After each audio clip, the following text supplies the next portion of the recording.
Thank you. Let us pray. Father God, thank you so much for allowing us to be here tonight. We thank you, as always, we thank you for the city of Goodlettsville, for the way that this city pulls together in times of emergency, just the family feeling that we have here in Goodlettsville. And I thank you for every person in this room who loves Goodlettsville and wants what's best for Goodlettsville. I thank you for that. We pray that you would lead this meeting tonight, give us wisdom, give us peace and patience and kindness towards each other, but also help us to know exactly what to do to make the city be the best it can be. We want to lift up the Keeler family. We want to lift up the Freeman family. We know they've suffered loss. And Father God, we just pray that your spirit would minister to those families in the way only you can. We love you. We thank you. We pray that you bless us. In Jesus' name, amen. Pastor, thank you so much. Really appreciate it. All right. At this time, if everybody would join us in the Pledge of Allegiance.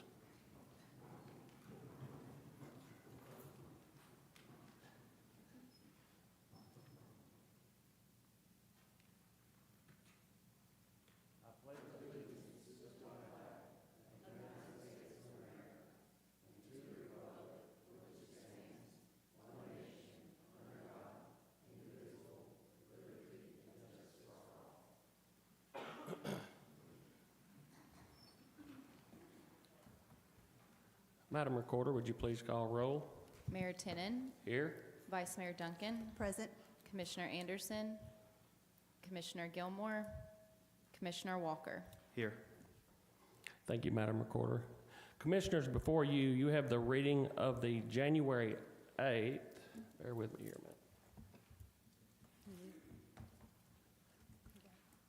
a minute. And the January 15th regular meeting of the Board of Commissioners by the Recorder for approval. Do I have any additions or corrections? Hearing none, we'll move on to a vote. All in favor say aye. Aye. All opposed? Minutes are approved as written with a 3-0 vote. At this time, we're going to open up the podium for comments from the citizens. Try to hold them to 3 minutes if you can, if you would. And once again, thank you all for being here. Appreciate everybody. Good evening, Commissioners. My name is Michael Milliner. I'm the property owner located at 333 Moncrief Avenue. My wife, Danita, and I are very much concerned about how the subject development over there might influence the current and future values of our home. I'm talking about Copper Valley. We are pleased to have an opportunity to weigh in on which development impact funding option that is before the Commission that might best mitigate any negative impacts. In short, we recommend the creation of the Infrastructure Development District for the following reasons. Number one, the IDD creates a dedicated revenue stream funded by those directly impacting existing facilities and infrastructure. Number two, the IDD has a potential of generating a bond revenue up to about $500,000, as opposed to the $100,000 pledged by the developer in lieu of the IDD. The bond funding mechanism would not affect the city's bond rating and would allow restricted improvements to be initiated during the period of construction, giving additional confidence to existing homeowners. Number four, current plans include west and eastbound lane shoulder improvements down to Main Street, which will improve the health and safety related to what is already, at best, a precarious walk. Our recommendation is that a 32 to 36-inch asphalt shoulder at existing grade be constructed on the north side of Moncrief Avenue only, which would eliminate the need for any concerns about the stream fronting the south side of the road and would significantly reduce right-of-way disruptions. Number five, we would also recommend utilizing the state of Tennessee's revenue collection mechanism, which does not appear to expose the city to additional liability or administrative overhead. Finally, please consider the community traffic ingress improvement recommended below. It's actually a graphic that shows that we would like to rethink that in Main Street coming north and taking that left onto West Cedar, that we would have some kind of prohibitive intersection block notification through painted or striped intersection kind of painting on the grade to make that left turn into the community easier. And I did provide a graphic, which I'm sorry you're not able to see, so I wanted to explain that. My wife and I thank you very much for having the opportunity. Okay. Also, please look at the resolution itself, and where it says Moncrief Drive, let's make that Moncrief Avenue. Okay? Thank you so much. Thank you, sir.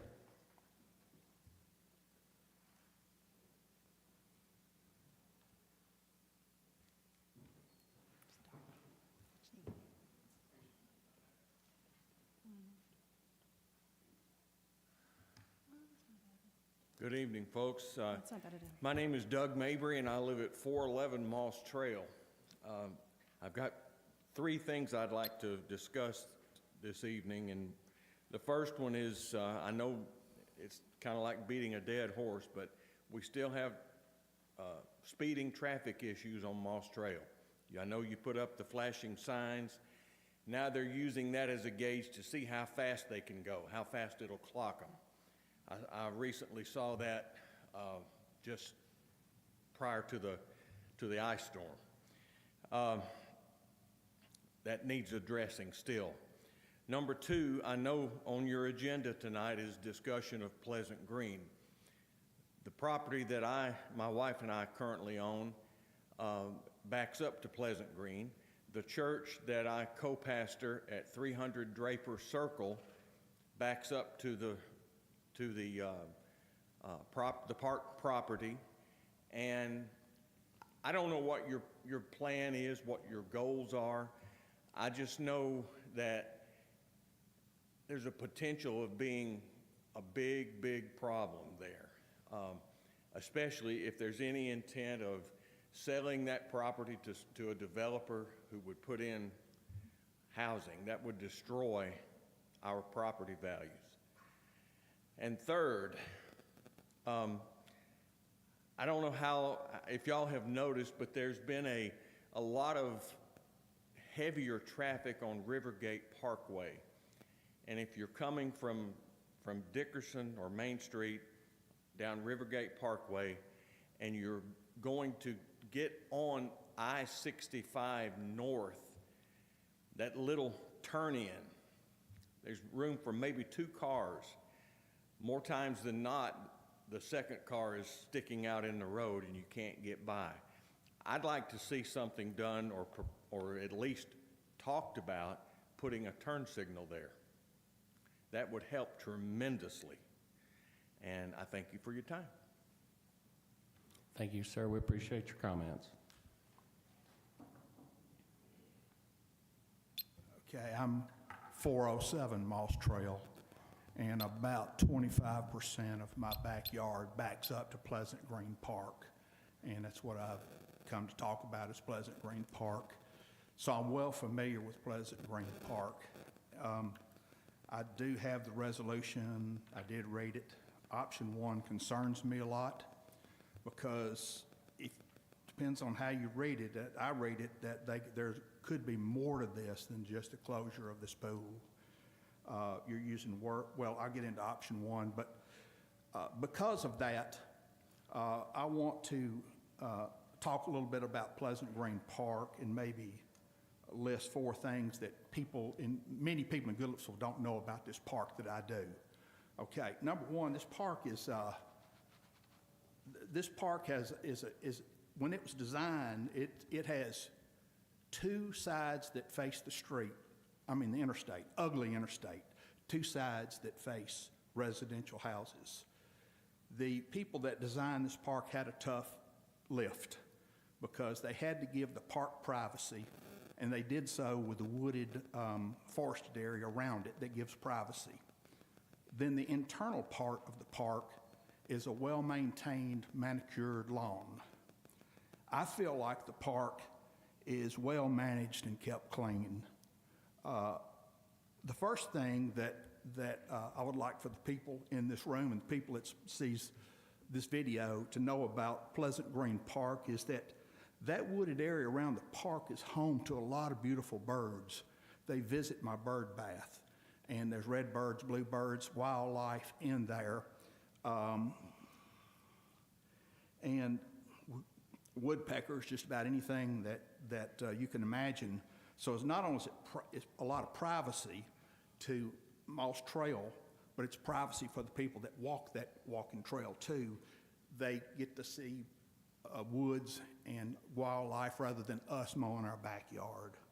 The second thing I'd like for you to know about Pleasant Green Park that most people don't know is that it has a small walking trail, but that's not where I'm going with this. The walking trail the park is small, and the walking trail is small, so we don't attract the power runners and the power walkers the way Moss Trail does. So what we have is casual walkers. So if you're a person in Goodlettsville that's looking for a place to have a good casual walk, Pleasant Green Park might be for you. Also, that trail, they allow dogs to be walked, okay? If you're looking for a place to walk your dog, this park might be for you.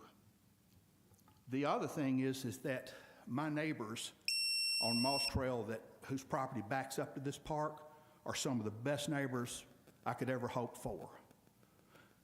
The Goodlettsville police patrol that park. If you're looking for a safe park, this park might be for you. Now, I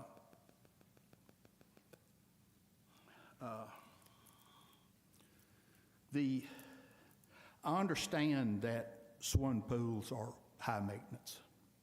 Okay, I retired from the HVAC, so I called on swimming pool guys that repaired swimming pools and air conditioners at these apartments. They talked about the maintenance issues with pools. I'm aware of that. The part of option one that bothers me is that if we're talking about having a discussion of closing this, I guess it amounts to, you know, the attendance of the pool versus the maintenance costs. Has to be talked about, but still, if you're talking about the pool, that's one thing. But option one, whenever you're having conversations about redevelopment, repurposing, that concerns me a lot because I think option one needs to be reworded. And here's what I think option one is way too complicated, way too vague, and I ask you not to vote on this and change option one before you take a vote. Here's as simple as it has to be. If we determine that pool needs to be closed, it's as simple as this. The citizens of this Goodlettsville simply select another recreational activity, dog park, another pickleball court, that replaces the pool. That simple. The rest of the park left alone. So it's just that simple. It doesn't need to be redeveloped, redesigned. This park needs to remain a city park. And I don't, you know, like I say, the wording in option one is extremely concerning. If the deal is that I take option one as it's written, or take option three, leave the swimming pool alone, then I'm going with option three. But if you want to rewrite it and say option one means that if we close the pool, we find another activity, put it there, the park remains intact, just a new activity, and the park remains a city park, then okay. John, I'm the one that wrote it, and the word redevelopment is for other park facilities within that park, other entities, not redevelopment as far as other uses. So I think you're safe there. Yeah, I do see what you're saying. It probably said redevelopment for park purposes, but it don't right now, so. Okay. But I just want to, I think that should answer your question, so. yeah, if you're saying that this is talking to redevelop, you're talking to the repurposing means to repurpose that area where the pool's at? Yes. Well, that's my intent, is the board's decision, and they can make a different decision, but I'm saying, the intent of how that was written was redevelopment for park purposes. Yeah, I tried to read it that way, and it may read that way, but I would be grateful if it was kind of just clarified that that's what we're talking about. We're talking about, because you and I have talked, Tim, about the high-maintenance pools. You know, I was against the aquatic center because of the maintenance. So I'm aware of that, and I certainly believe that pools may be a thing of the past with baby boomers. I don't know, but still, if we determine it does need to be closed, I'm for talking about some other activity there, but I want to leave the trail, the picnic area, the rest of the park alone, and just put a new activity that this community believes it's something that they could take advantage of. Thank you very much. Thank you, John. And I want to reiterate something, Mr. Ellis, thanks for clarifying that. I've gotten multiple calls and texts that we are trying to close the pool. The rumors out there to sell it for developing more apartments. How that rumor even got out there, I don't know who started that one. The park is not for sale. That's city property and will remain city property. And if Mr. Well, Ellis wants to add or take anything away from what I'm saying, I don't know where that rumor started now. When I first, I've had a big toe in that house. We inherited it from a relative, but before I lived there, I'd heard in the past that there was an effort before this board, to sell it for redevelopment. So it's an old type of a rumor, and maybe it's resurfaced. it has, but And- thank you, and Yeah. I'm sure we got a lot of other people wants to get up here, John. I appreciate it, but park's not for sale. I just want to get that out there. Thank you. Mr. Mayor, Manager, I'm Rebecca Ramsey, and council people. I'm Rebecca Ramsey, and I live at 305 Moss Trail. I'm here along with some of my neighbors. I have been a resident in Goodlettsville for about 40 years, and I have seen how well the Moss Wright Park has developed. I've seen the little park back here, the Rachel's Garden, which is a state-of-the-art park. It makes television news. I've seen the community center be used. And you know what? We have the most beautiful gem that is hidden, and that is our swimming pool. A lot of people in Goodlettsville don't even realize that we have a swimming pool.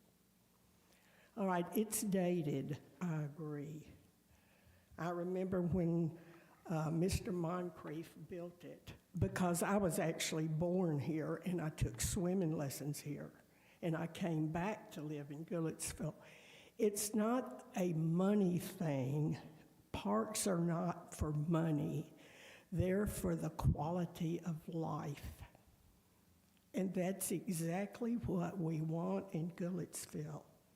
That park and a swimming pool can be used, if we update it, it can be used for everyone. We need to have a time when seniors can come to that pool and have water aerobics or water exercise. We need a time at that pool, because lots of times I'd go by there and like to stop, but it closes early in the summer. We need a time when there are two parents working and they can go home and be with their children and come back for swimming.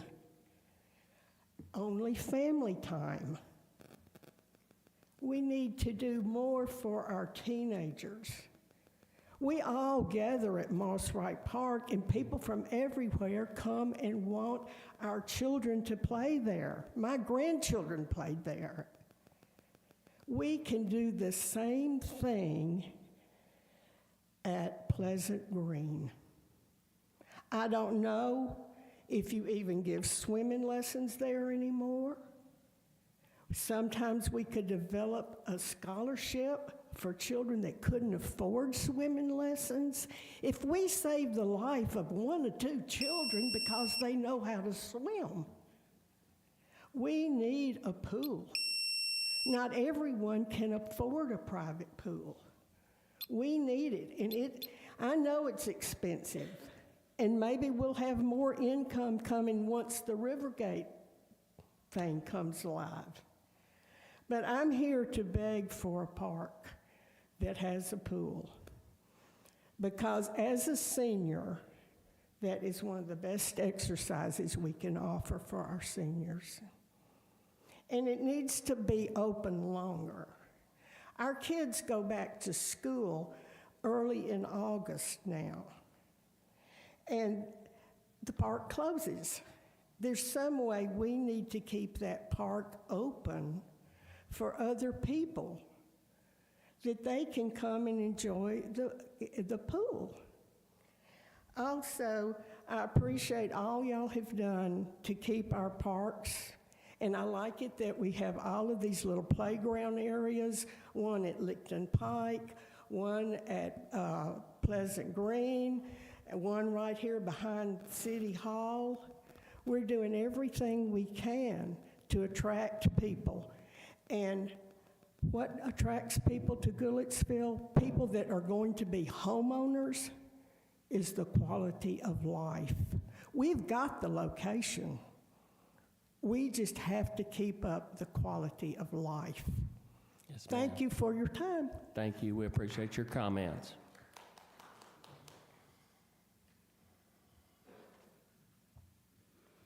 Good evening.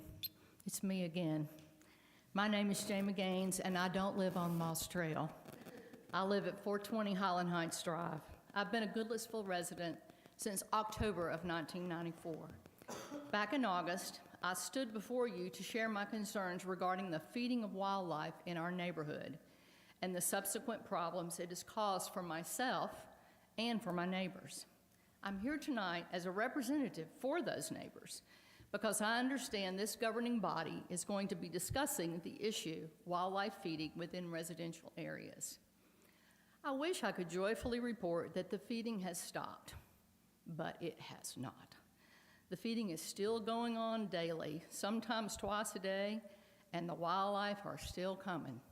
Morning, noon, night, in the middle of the night. I saw 10 deer as I was pulling out coming over here tonight. So, I could stand here and I could tell you all about the damage. I could talk about the possum sitting on my deck, the squirrels coming underneath and messing with the skunks, and the skunks at 2 o'clock in the morning smelling up the house, and how nasty that is. But I did a little research. I reached out to several professionals. I talked to Tennessee Wildlife Resource Agency. I talked to the folks at Bow Hunters Pro Shop and a local wildlife removal company, which I forgot the name. I also spoke with some of my friends who are hunters and large landowners. They all said pretty much the same thing. Put out the food, and they're gonna come. All of them are gonna come. And they're gonna bring their family and their friends. And I know all of them, because I've seen them all. And they're gonna cause damage to your property, to your lawn, to your plants. They can get in your attics. They can get in your crawl spaces. I learned one thing about wildlife that I didn't know. They're looking for 4 things. They're looking for food, water, shelter, and safety. And if supplemental feeding is provided, the wildlife will stay in your area. That's why we're finding burrows in our yard, holes under our deck. They're staying close to the food source.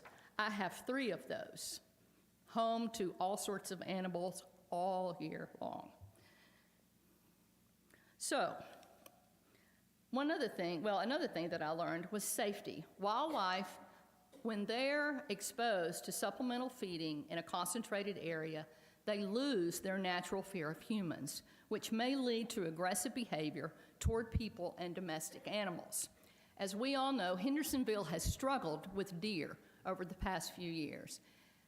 Back in 2023, there was an article in the Tennessean in which one of the commissioners quoted a situation that happened in Hendersonville. Oh, there's my timer. And about an elderly woman who walks her dog every morning at 5:30. One morning, she was approached by a deer. She was head-butted by that deer and pushed out of the way. She was pushed down, and according to the article, which I think is kind of funny, the deer did this kangaroo thing and went after the dog. Thankfully, she got away. She was not hurt very much. She got her dog out, but she was very concerned, and this council member was very concerned of how easily and quickly this happened when a deer was not provoked. Also, there are public health concerns. Wildlife carry disease. Artificial feeding brings animals together in one area, increasing the chance for disease transmission to people and among other wildlife. I won't bore you with the diseases that wildlife carry. You can do all that research yourself. But lastly, all of the people said, if you're going to feed, if the wildlife are coming in your area, you need to be always aware of the predators because they're going to come looking for a meal. And here in Middle Tennessee, our predators are coyotes. We up on Highland Heights know about the coyotes because they are coming to our property. We have discovered rotting carcasses and skeletons on our property. But sadly, the coyote may find dinner with a raccoon or maybe a possum. I'm not sure he's going to mess with a skunk.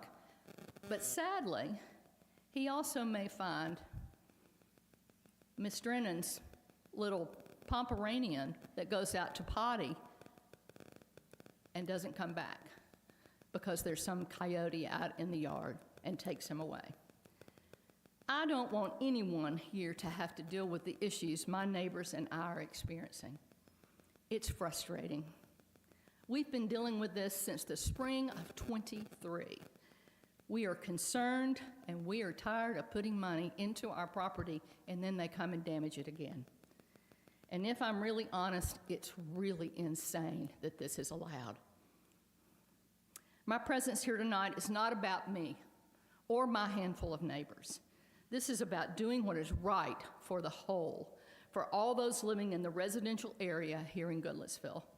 I implore you, as representatives of this city, to make a wise, proactive decision. Thank you for your time. Thank you, Mrs. Gaines. Appreciate your comments.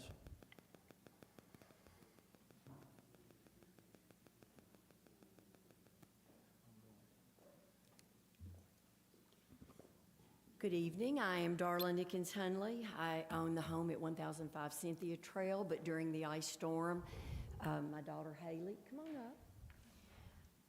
My daughter Haley Hunley.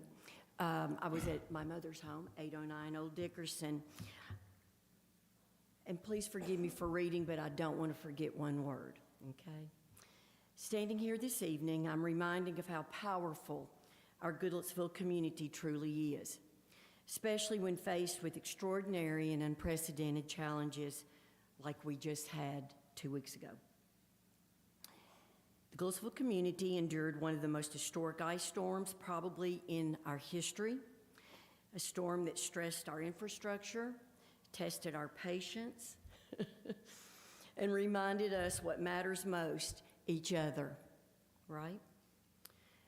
I want to extend my deepest gratitude to you, Mayor Tennant, to the entire community, the crews that were out there for us. Vice Mayor, please forgive me. Jennifer Duncan, thank you.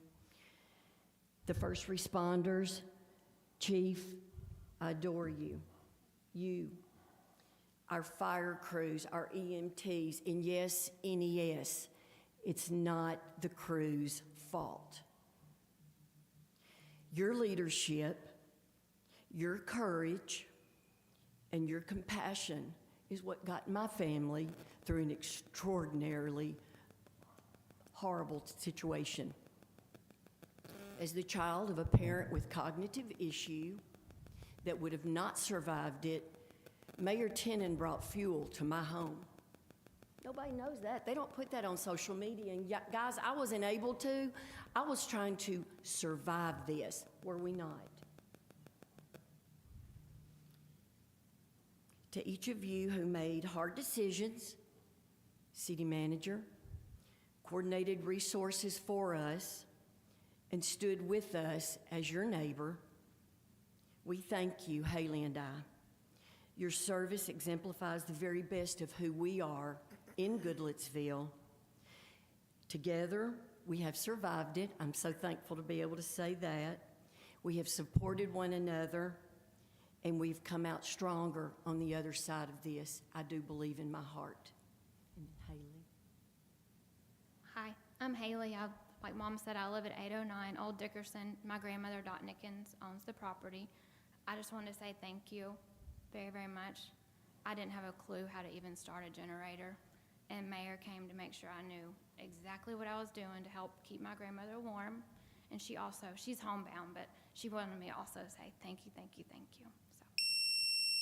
Thank you both. We really appreciate it.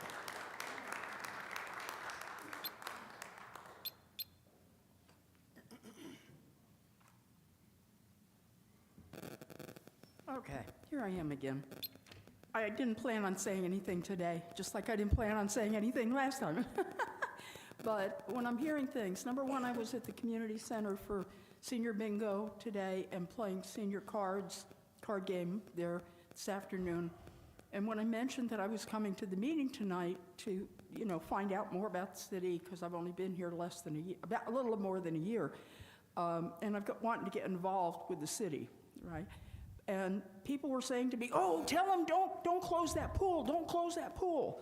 So that's what I got to say. And the second thing I got to say is everything I've heard about what the city did to help the citizens of Goodlettsville during the storm just makes me love the fact that I moved here. So thank you so much. Yes, ma'am. Thank you so much. We appreciate that.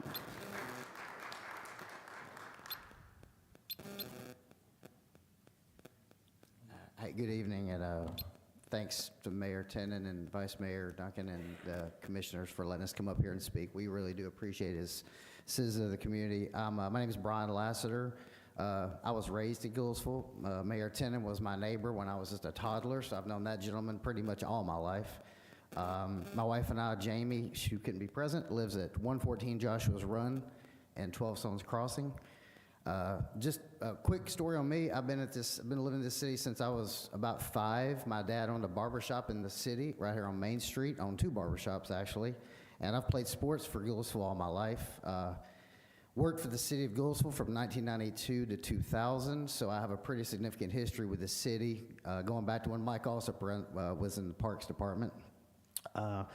And I'm going to attack this from a slightly different angle. I want to say first, as a nurse at Vanderbilt, I drove home during the ice storm, and city, you did an amazing job getting this place back together, because it took me a long time to make it from West End to Goodlettsville in the middle of that mess. So shout out to everybody on the board up here for getting the city back in great order.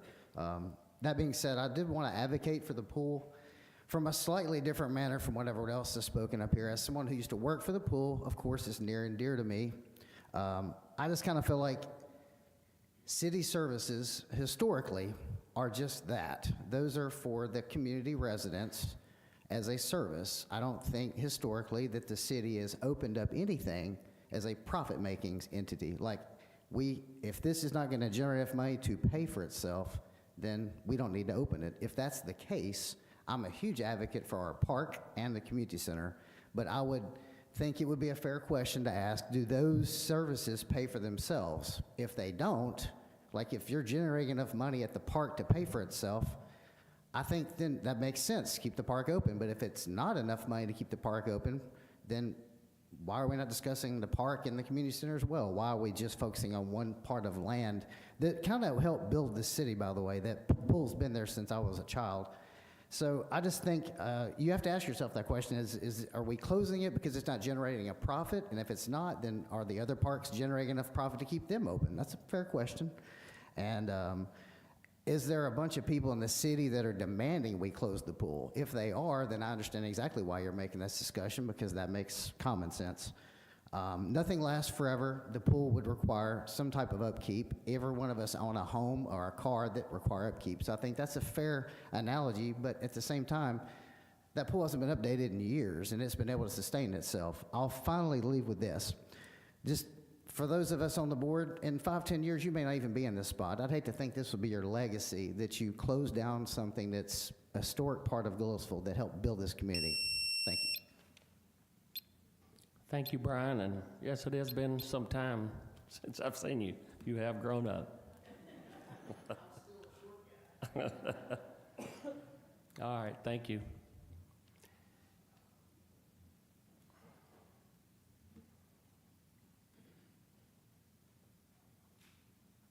Rusty, council people, I'm gonna keep this short.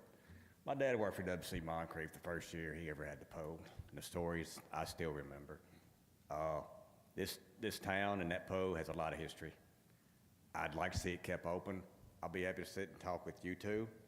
I've been around a pole since before I was born. My dad ran so many poles around Nashville, Bluegrass 20 years, Westmead, Old Hill Country Club, Pleasant Green, and Portland. And there's probably some I'm missing. I've got some knowledge if I'd like to sit down. If something I would like to share that if could bring some money to the pool, like the young lady behind us talked about. Things that could generate some cash flow. I don't know what it's gonna cost to fix the pool, or there's some repairs. But I'd be happy to sit down and just throw some things out that'd get more people involved into the pool to make up for the money you don't have to spend. I don't know, I gotta either text you or call and speak to Jesse, whatever's the easiest way to do it.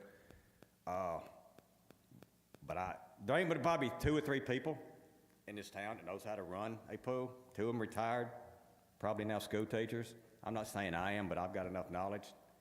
I could help somebody and show the city how to make the money and get the pool back going. I've been around it way too long. I mean, Rusty, you know that. I mean, the city, when Knights of Columbus had it, health department shut it down, if my memory's correct. The city asked my dad, David Wilson, Johnny Childers, asked my dad, because he'd been around one, and especially that one, since 14, 15 years old. And he ran it for, I don't know, 5, 6, 7 years. So, but if y'all need some help, I'll be happy to sit down and talk with you all about things that could happen at the pool to keep it open. Thank you. Hey, Thank you, Kyle. Could we have your name and address for the record? It doesn't matter. Either way you want to do it. I think everybody's aware of this. I'm pretty transparent. Every post I put on Facebook, I note on it that you can call, text, email, and I will get to every one of you. If I miss your call, I'll call you back. If you text me, I'll text you back. If I didn't, it's for some reason it didn't come through. So I always know I that. think any of us are accessible. Yeah. Our numbers are our numbers. That's not a city phone, it's our personal phone that's on the website. So anyone can reach us. I respond to every email.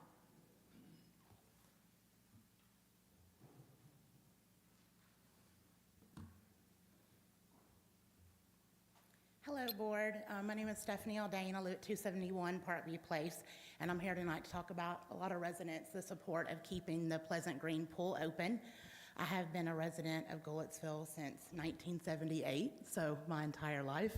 My family is 4th generation Goodlettsville.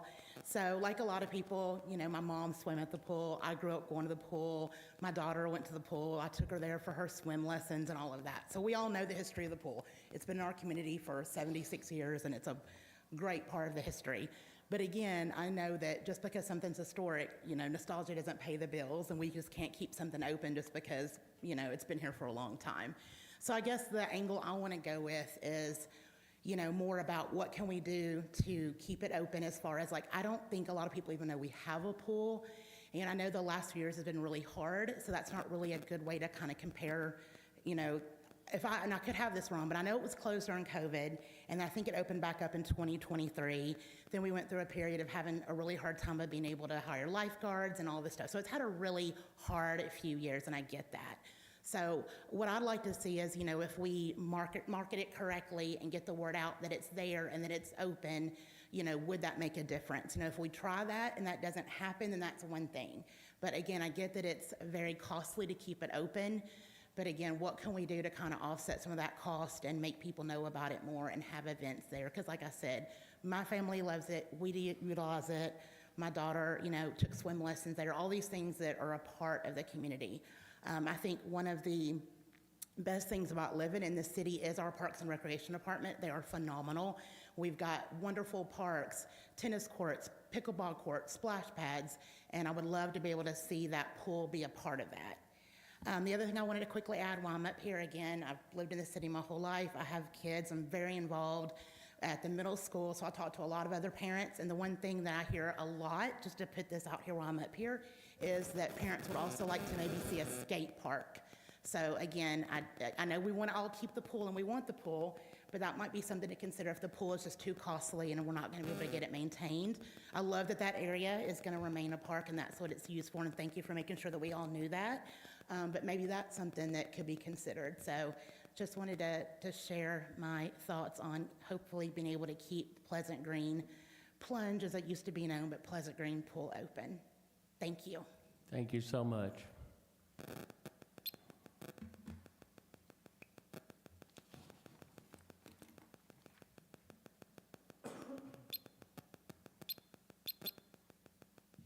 Hey, I'm Jennifer Ryan, and I live at 138 Wicklow Drive.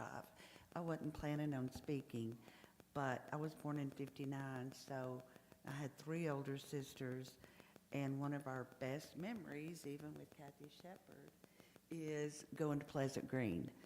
I don't keep up with a whole lot with the city. Do we know what happened with possibly having the Aqua place behind the community center? Mr. Ellis, you want to comment on that? Yes, sir. Yes, ma'am. We did a indoor aquatics facility feasibility study. Right. Those prices came in anywhere from about $11 million to $16 million.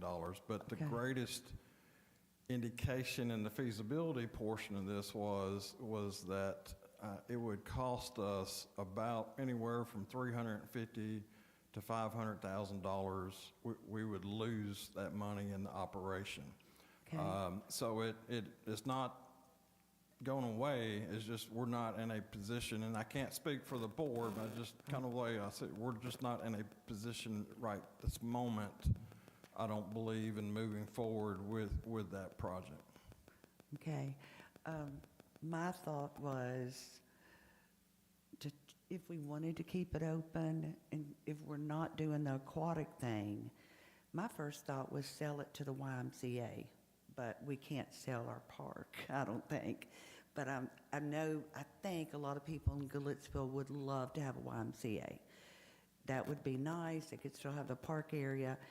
But could you guys get any,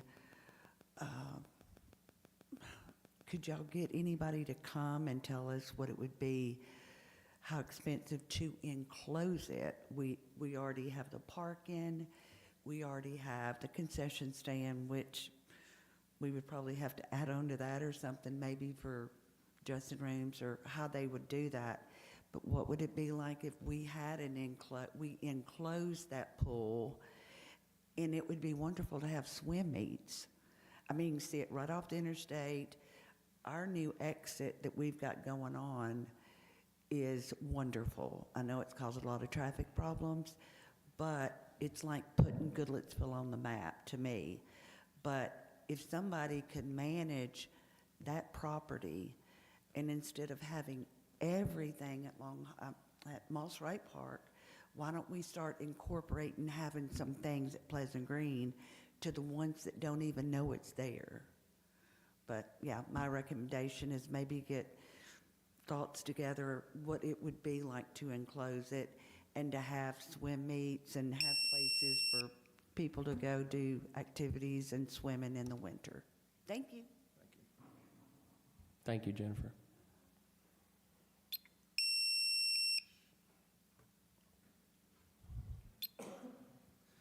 Good evening.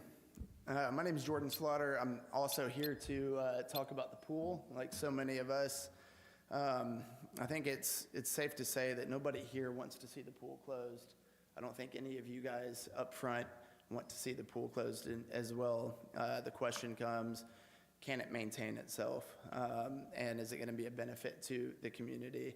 I think another question that we have to ask ourselves is, have we done everything that we can at that property to market it, to generate income, revenue? I think a $6 admission fee isn't going to cover the operating costs. I'm not advocating for increasing that. I'm advocating for, like this young lady spoke about earlier, including some programs that would benefit not just the younger generation, but the older generations. I think I know what an impact swimming and an aquatics facility can have on not just individuals, but on a community as a whole. And I also know that as far as a community that is growing, Goodlettsville, Sumner County can absolutely support that, and has shown to support that in other areas. This young lady talked about having the pool open for different hours. I think that's definitely something to plan for, or a goal for the future. But it would just require us keeping the doors open and not shutting the door on something that's been a part of the city's history for such a long time. I sent a proposal to all of you guys earlier this week. I've gotten some great responses from several of you. I would love to meet you all at the pool and kind of paint the vision of what this could do for the community, and how it could not just take care of itself, but maybe even potentially pave the way for opening up an indoor year-round facility for the city of Goodlettsville. Thank you. Thank you, Jordan. Appreciate your comments.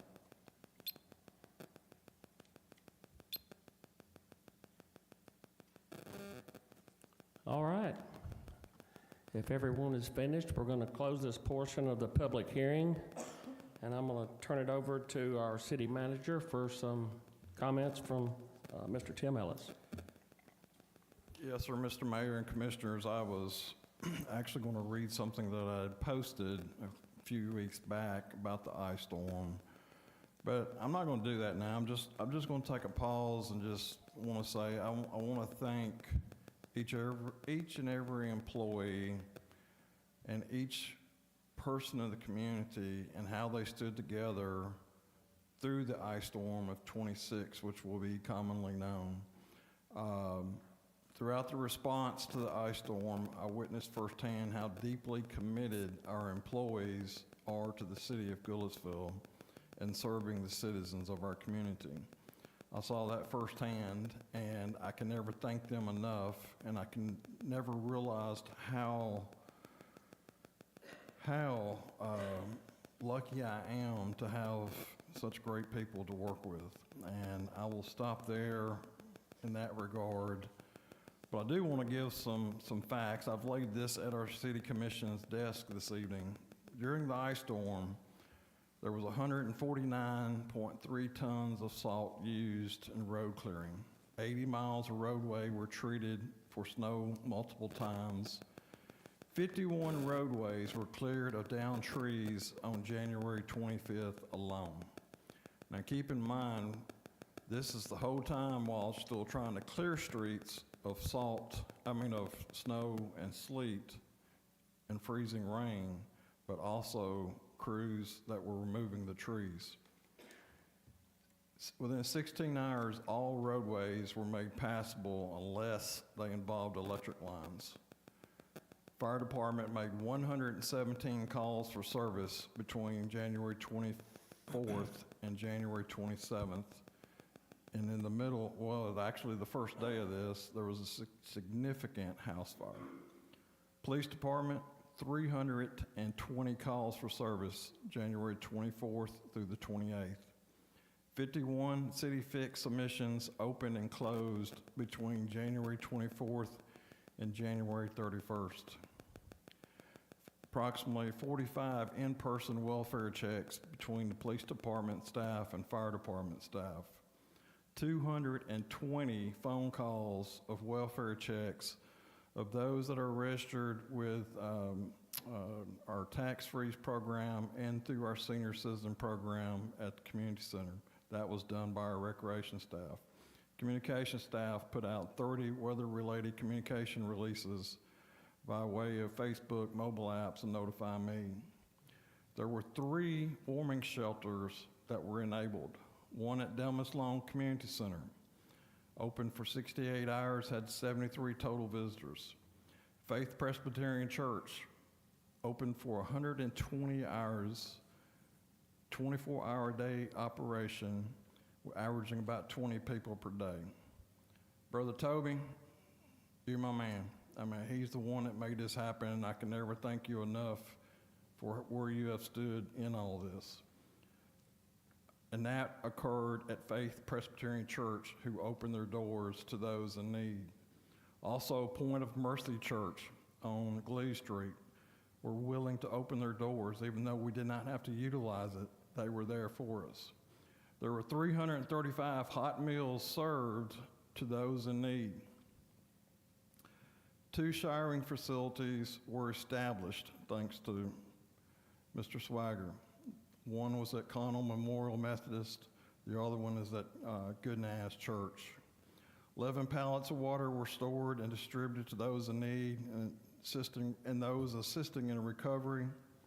2 nonprofits have been on the ground basically since day 4 or 5, and somewhere in that range, and that is Inspiritus, a part of the Lutheran Church, and Good Works, which is led by Mr. Toby Swagger.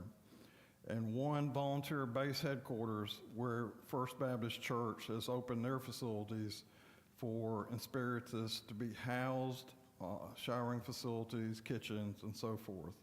This is a cooperative partnership, not just to the city, but everyone in our community, our volunteer programs, and our staff. And I just wanted to say thank you this evening for everything that everybody has done. These are huge numbers. To give you an idea, the 149 tons of salt, that is something we may not use in 2 years, to give you a kind of a realization of where we are. But as far as recovery, our biggest issue right now is the vegetative debris, the tree limbs. The 2 volunteer groups are in neighborhoods getting the debris to the streets. They have to be, City of Goodlettsville cannot go on private property. They get it to the street, we're going to pick it up. Location for drop-off is at North Creek Park. Days of operation, if someone wants to bring it themselves, is Tuesday through Friday from 2 to 5, Saturdays from 8 a.m. to 3 p.m. And we're going to make it through this. I'm not going to call anyone. Well, I guess I have, Toby. You're privileged, but as far as staff, I call no one by name because I just appreciate what everybody's done. I don't want to leave anyone out. So thank you all. And Mr. Mayor, that's all I have this evening. Thank you, Mr. Ellis. Right now, we're going to have a community branding update from Chandler, so we can go ahead and get started with that.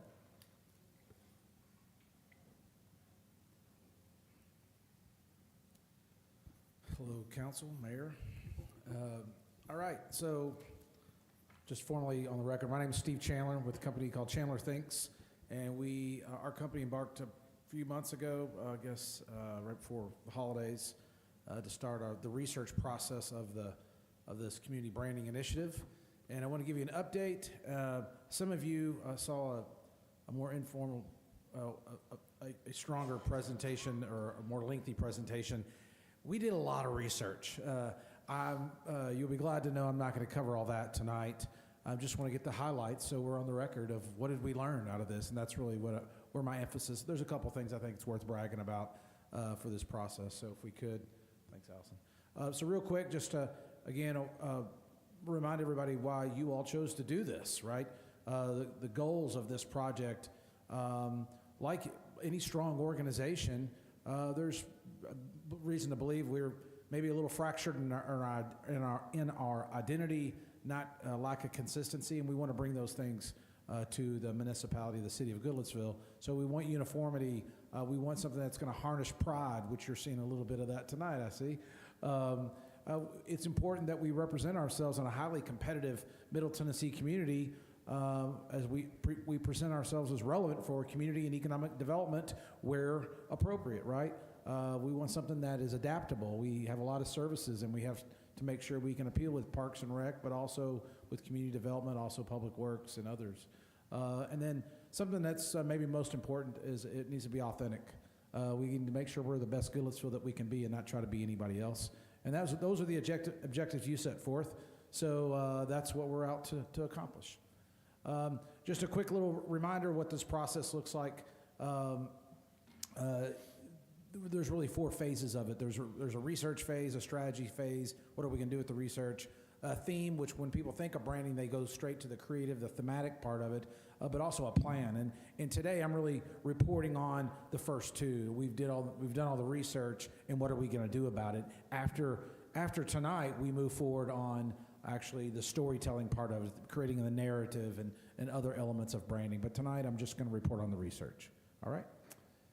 Okay, so most importantly, a lot of people showed up, and I'm proud to say. So there's just a little reflection of that. Over 1,000 people participated. So this isn't just our company and the people on our team down the road and what we think. In fact, it's not that at all. I'm reporting to you what your community said and what others said. So over 1,000 people, either one-on-one interviews. Many of you participated, thank you. There were many focus groups of many community leaders involved in that. We had about 50 people show up in this room one night for a public meeting. From a quantitative research perspective, over 467 community surveys were completed by residents. Our goal was 300 because that's statistically sound. Right, the goal of the research is to have confidence in whatever it says is important to the community. I can do that with 300 people. We had 467 completed, so that's fantastic. We also spoke with over 400 people outside of Goodlettsville. So Nashville, White House, Hendersonville, Gallatin, maybe even some in Franklin, Kentucky. So, and then also we did a pretty strong audit. Now, that's a lot of research, qualitative and quantitative. It would take me 2 hours to present that. I'm not going to do that. But I want it, so it's important that everyone knows there was a lot of work done. I'm just going to give you the highlights of what we learned, and there's definitely reports for all. So what did we learn? Okay. I'll tell you, we learned a lot of things. There's 8 pillars of a community that gives its identity, most all communities, and you can see breaking out all of these pillars here, and I don't expect you to read all the details on the right. What I can say is this wasn't focused on one little thing about Goodlettsville. It was about all the things, the types of businesses that we have, what people do when they're here to have fun and recreation. Our heritage is important. Preservation is a part of this project. It's not simply about how big can we promote ourselves. It's about how do we preserve and hold dear what's important to our community, our leadership, our education, our people, where we exist, our all of those things. And we learned all of that in the study and the research that we did. So just want to go on the record to say we learned a lot. Okay, keep going. All right, so whenever we go through the research, we try to boil everything down to what did we learn that must be a factor in moving forward in the telling of the Goodlettsville story, right? We call those brand truths or possibly brand pillars, and I want to share those with you and just maybe 1 or 2 pieces of research that support each one of those, and that's it, okay? All right, number 1, and this is according to what the community says and what others say, by the way, Goodlettsville's strongest association is actually around its proximity to Nashville. You heard it tonight already when someone was doing minutes talking about they love to be able to access all that they have, but yet they're comfortable here in Goodlettsville. That's really important to the people here. People know that you're that city just north of Nashville. Why people live here, there's a relationship with Nashville that's really important. Now, Nashville alone's not it. But when we ask the question, what 2 or 3 words, and this is in the This is when we went outside of Goodlettsville, by the way. We said, what 2 or 3 words would you use to describe Goodlettsville? It's described as a small, peaceful suburb of Nashville. And there's a lot of details that you can see, but to summarize it, that's how you're perceived in the world around Goodlettsville, as this peaceful suburb of Nashville. Next. We asked the question, based on what you know, what do you think are the 3 most distinguishable characteristics that Goodlettsville is known for? Number 1, proximity to Nashville. By the way, it's worth noting, small town feel, and your Moss Wright Park is right after that. But proximity to Nashville was the number 1 answer. Brand truth number 2, yes, access to Nashville's energy is important, but juxtaposed with your small town culture is a driver for resident quality of life. Said again tonight. In fact, this is a quote. It's not in quotes, but it was a quote from one of our groups. We heard this in one way or another several times. Goodlettsville provides breathing room. Right? That desire to keep some level of breathing room is very important to residents. This small town culture, we know each other. We know each other by name. We can contact our leadership directly on their numbers. You can't do that in Metro, I promise you. And we asked the question, what words or phrases would you use to describe Goodlettsville to a friend or a colleague who knows nothing about it? And this was in the community. And look at the top answers, the top takeaways. Small town, it's about the character of our community, how we work together, ensure our proximity to, without Nashville chaos is important. But again, it's juxtaposed with our small town culture, family values, all that. We went through an exercise here on the stage, actually. We had the community go through about a litany of photos. There are about 40 photos that were chosen because the participants said it reminded them of Goodlettsville. The 3 that you can see here were the ones that were chosen most often. I'm not going to show you all 40 photos, but these are the ones that were chosen most often. Interesting enough, this is the picture of Goodlettsville according to that exercise that night. Interesting, right? I mean, look at it. There's is the picture of Goodlettsville that people see in their hearts. And when you look at the themes of going through all 40 of those photos, what were the 3 big themes? Our parks and open spaces were the dominant one. Hands down, there's not a close second, to be honest with you. That was super important. But also our small town feel, belonging, and this, again, it doesn't say Nashville, but it's this rural meets accessible lifestyle. We get what we want, we're close enough, but we're also far enough, and that's just exactly how we like it, right?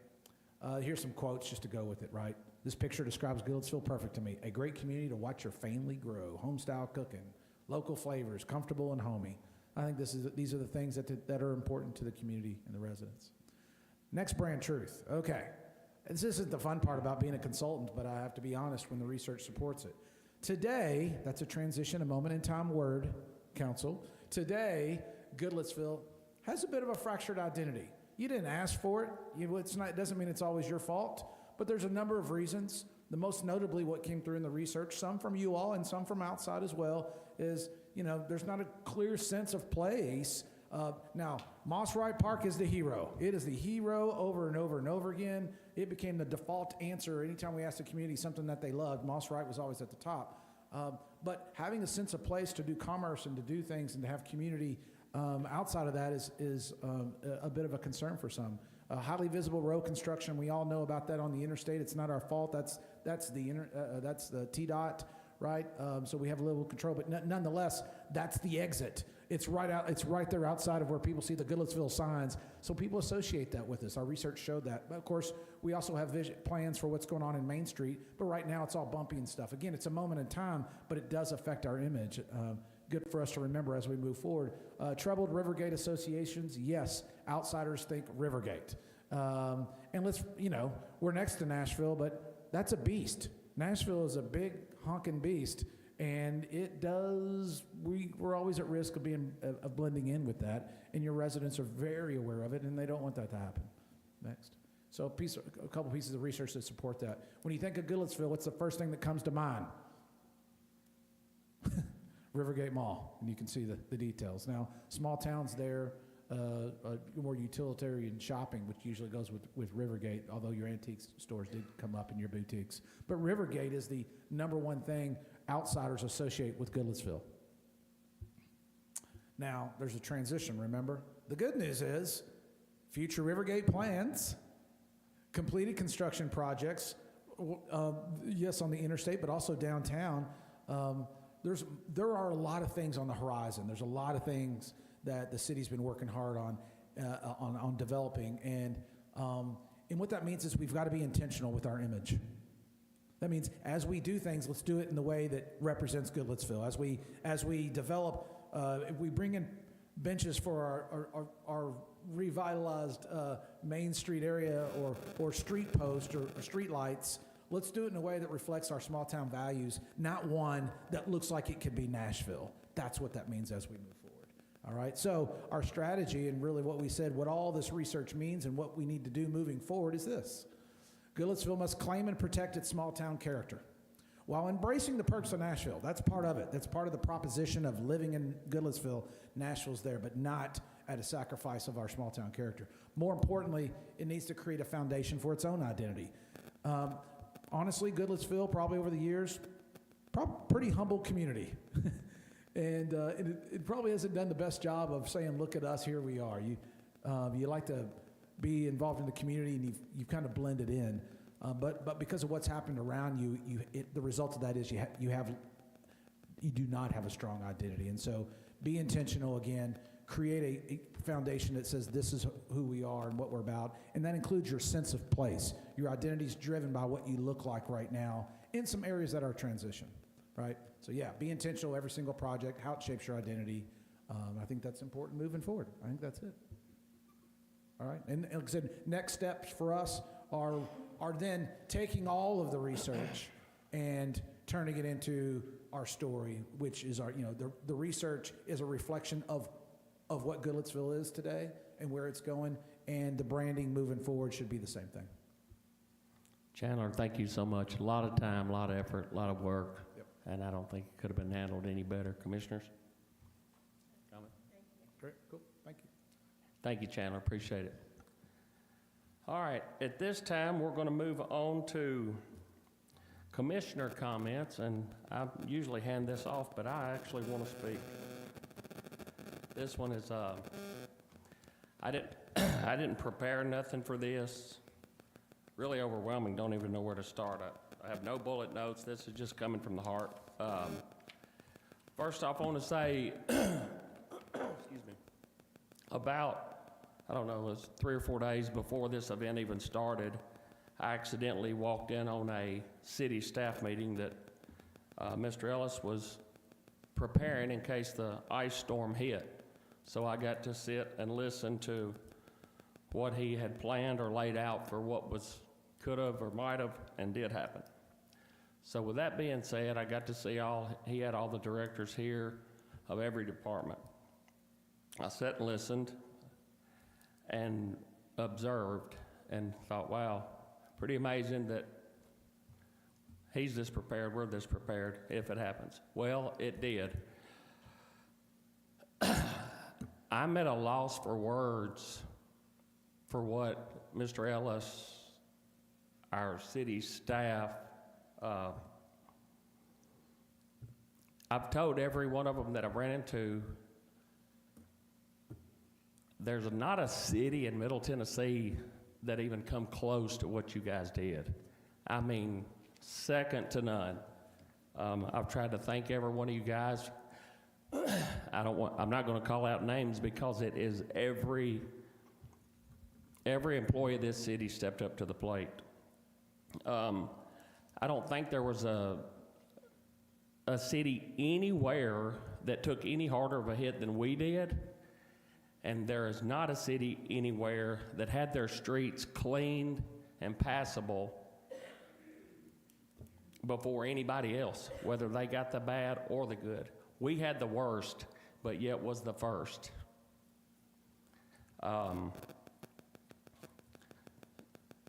One of the things that we hear a lot about, and this gentleman, I forget your name, I apologize, but I know you're on Moss Trail and 411, and we're always working on traffic studies and speed limits and other things. And one thing I want to say is that I do want to point out, Mr. Ellis don't always jump to let's put a speed hump in or a speed cushion. that's one of the reasons we're trying to figure out anything but that to slow the traffic down. Our city was able to have the streets clean. I went through streets in Nashville 11 days into it, and their streets look just the same as they did the night it hit. Not here. We was able to have salt trucks, plows. It was passable. I mean, the guys, there was every department cutting trees, debris removal. I mean, we wasn't prepared for making overnight shelter. And Mr. Ellis, I called him and said, hey, there's people that need shelter. It's gone too far. And next thing I know is we have employees over here running an all-night shelter that don't have a clue with what they're doing. And there's beds that just popped up out of nowhere, and people with tables and food, and people bringing food and cooking food for these people. I think we handled it as well as it could be. Not me, not us, the city staff. We just sit on the board and do the best we can. But I'm not going to call out any names, Pastor Toby.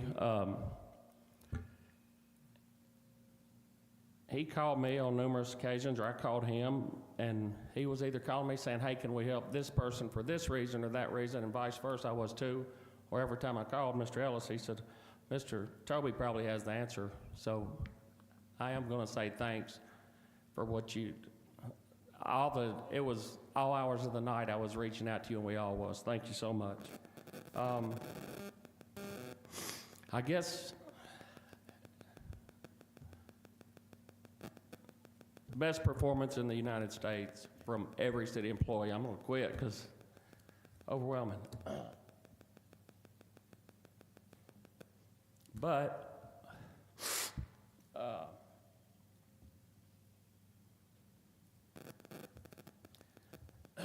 it's such an honor and a pleasure to serve this community. Done.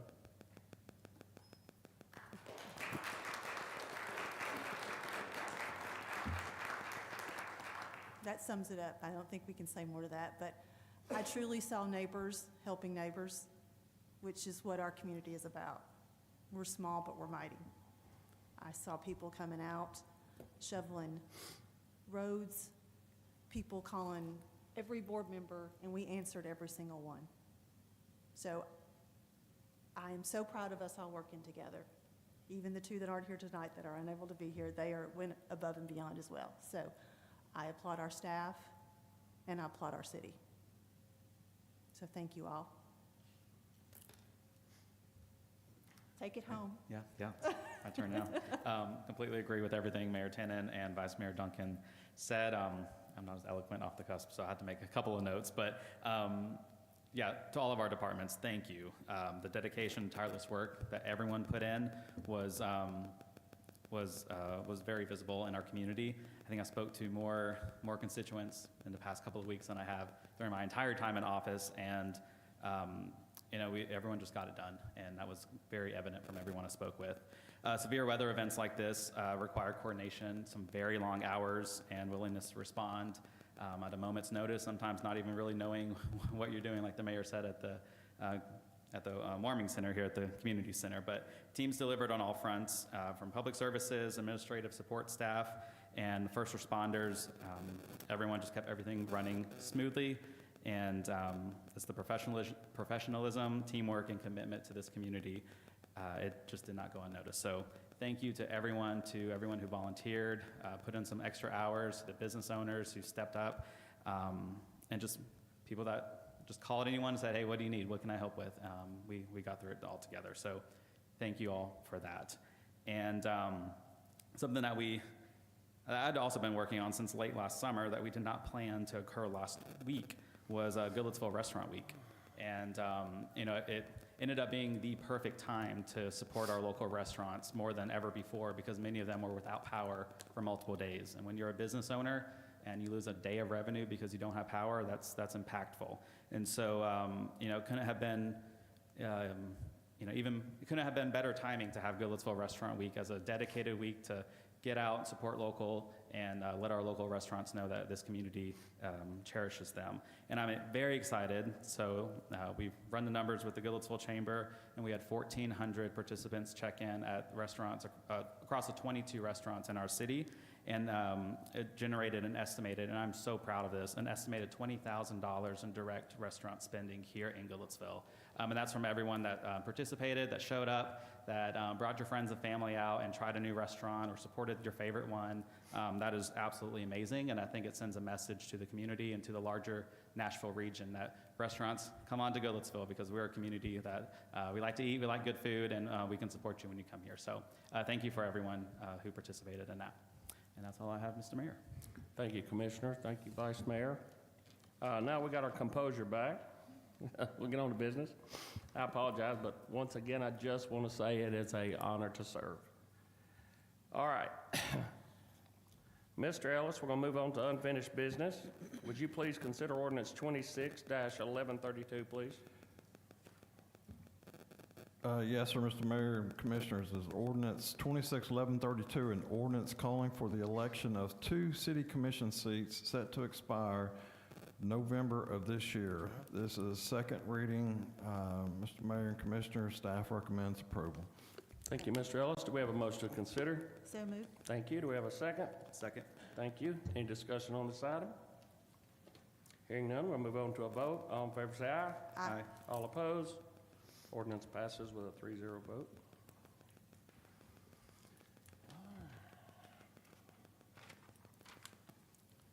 Moving on to new business. Mr. Ellis, would you consider ordinance 26-1133, please? Yes, sir, Mr. Mayor, Commissioners. 1133 is an ordinance to amend ordinance 23-1076, an ordinance to amend Title 12, Chapter 1 of Goodlettsville Municipal Code, being the standard building code for the city of Goodlettsville. Mr. Mayor, Commissioners, this is on first reading. Staff recommends approval. Mr. Mike Bauer here, who is a building official, will answer any questions that you might have. Thank you, Mr. Ellis. Do we have a motion to consider? So moved. Thank you. Second? Second. Thank you. At this time, we'll open it up for discussion. Is there any discussion or questions for Mike? Hearing none, we'll move on to a vote. All in favor say aye. Aye. All opposed? Ordinance passes with a 3-0 vote. Mr. Ellis, consider ordinance 26-1134, please. Yes, Mr. Mayor, Commissioners. 1134 is an ordinance of the City of Goodlettsville, Tennessee Board of Commissioners amending Title 10 of the Municipal Code by creating a new Chapter 3 that prohibits the feeding of wildlife within the city limits except within the R40 and agricultural zoning districts. Mr. Mayor and Commissioners, this is on first reading. This is coming as a recommendation from Commissioner Jesse Walker, and don't mind, I'll let him see if he wants to add anything to that. Motion to approve. Do I have a motion to consider? Oh, motion. Oh, okay, I'm sorry, I was reading. Go ahead. Thank you.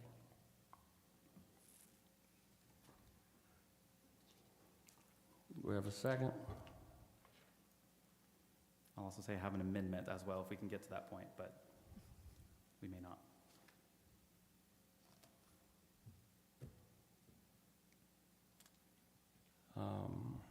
If there's not a second, this dies on the table. Moving on to C. Mr. Ellis, would you consider ordinance 26-1135, please?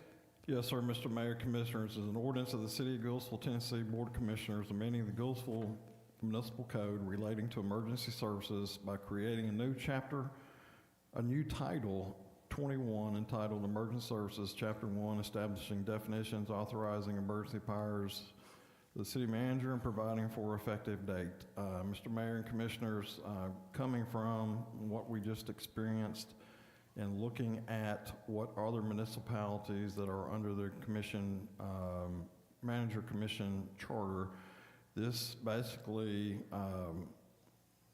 is permitting everything that we have done. but on a permanent basis going forward, not just on a coming back and having to pass resolutions and things of that nature. So staff recommends approval of ordinance 261135. Thank you, Mr. Ellis. Do I have a motion to consider? So moved. Thank you. Do I have a second? I'll second. Thank you. Any discussion on this item? Hearing none, we'll move on to a vote. All in favor say aye. Aye. All opposed? Ordinance passes with a 3-0 vote. Mr. Ellis, consider Resolution 26-1315, please. Yes, sir, Mr. Mayor, Commissioners, 1315 is a resolution of the City of Goodlettsville Board of Commissioners approving and adopting an artificial intelligence policy for the City of Goodlettsville. Mr. Mayor, Commissioners, since artificial intelligence is becoming more prevalent, it is pertinent that we adopt a policy, or this body adopt a policy to govern its use and to so that we are assuring that what is generating is correct, and staff recommends approval.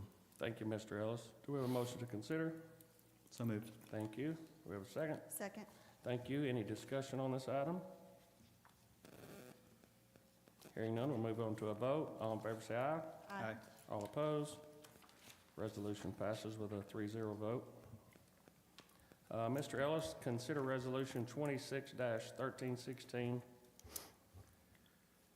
Yes, sir, Mr. Mayor, Commissioners, it's a resolution of the City of Goodlettsville, Tennessee Board of Commissioners determining the future operation and use of Pleasant Green Pool. Mr. Mayor and Commissioners, this is presented to you this evening as 3 options. The first would be, give me just a second on. It's in this.